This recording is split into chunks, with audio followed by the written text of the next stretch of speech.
बिस्मिल्लाहिर्रहमानिर्रहीम। मैं आप लोगों के साथ आलू वाली पूड़ी की रेसिपी शेयर करना चाह रही हूँ।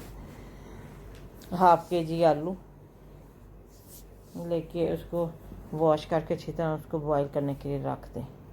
वो आलू बॉईल हो चुके हैं, उसको नीचे उतार दें, पानी उसका उतार के ठंडा पानी इसमें डाल दें। उसके बाद 2 कप मैदा लें, एक बॉल में डाल लें और 1/2 टेबल स्पून नमक डाल लें, 1 टेबल स्पून खमीर डाल लें और 1/2 कप योगर्ट का डाल लें इसके अंदर और 2 चम्मच ऑयल का डाल दें। उसको अच्छी तरह डालने के बाद हाथ से मसले अच्छी तरह वो घी और दही उसके अंदर मिक्स हो जाए। उसके बाद नीम गर्म पानी लेके आप आटा गूंदें। नीम गर्म पानी इसलिए डालना है ताकि वो जो खमीर है वो जल्दी हल हो जाए। आटे का डो तैयार करके उसको 10 मिनट के लिए छोड़ दें। उसके बाद आलूओं के छिलके उतारें। आलूओं को छिलके उतार के उसको मैश कर लें या कश कर लें। उसके बाद हरी मिर्चें 5 से 6 मिर्चें लेके उसको ग्राइंडर में डाल के ग्राइंड कर लें।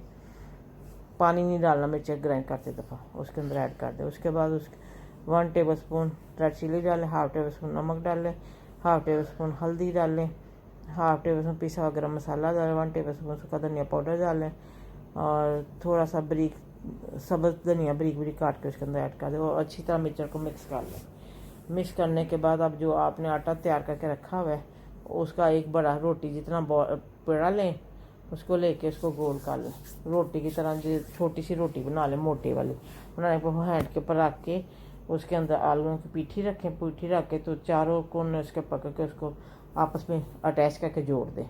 जोड़ने के बाद जो नीचे वाला कोना होगा ना, आलूओं वाला मुड़ोड़ा हुआ कोना, उसको हाथ से प्रेस करके उसको नीचे रख के थोड़ा सा खुश्क आटा डाल लें और उसके ऊपर पेड़ा रख के बेलने की मदद से उसे आस्ता आस्ता बेल लें और पूरी रोटी की शक्ल में ले आएँ। उसके बाद घी ऑयल जो है वो कढ़ाई में डाल के आप मीडियम आग के ऊपर रखें। ऑयल अच्छी तरह गर्म हो जाए तो वो पूड़ी उठा के दोनों हाथों से आराम से उसके अंदर डाल दें। वो देखना कितनी शानदार और कितनी जल्दी फूल जाएगी पूड़ी। एक तरफ हो जाएगी फिर दूसरा तरफ उसका ब्राउन कर लेना। उसके बाद जितने भी आपके पास पूड़ियाँ सारी तैयार करके आप डिश आउट कर लें और बहुत मज़ेदार आलू वाली पूड़ी है। अगर आपको मेरी रेसिपी पसंद है तो लाइक करें, शेयर करें, सब्सक्राइब करें, बेल आइकन को दबाएं। अल्लाह हाफ़िज़।